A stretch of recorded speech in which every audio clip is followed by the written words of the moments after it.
बॉलीवुड की मारूफ डांसर और अदाकारा मलाइका अरोड़ा की मखफी पोस्ट के बाद मिस्ट्री मैन के साथ वीडियो सोशल मीडिया पर वायरल हो गई। वीडियो वायरल होते ही सोशल मीडिया सार्फिन में चेमगोइयाँ शुरू हो गई। मुख्तलिफ सोशल मीडिया प्लेटफॉर्म्स पर अदाकारा की एक वीडियो वायरल हो रही है जिसमें उन्हें एक नामालूम शख्स के हाथों में हाथ डाले खुशगवार मूड में मकामी होटल से बाहर निकलते हुए देखा जा सकता है।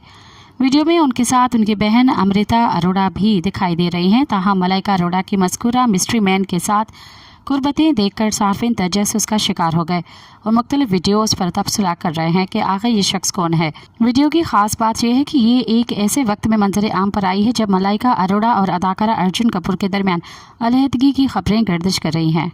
मज़ीद ख़बरनि ऐं तफ़सीलात लाइ विज़िट कयो असांजी वेबसाइट www.awamiNewsHD.com ऐं ॾिसंदा रहो अवामी न्यूज़ HD।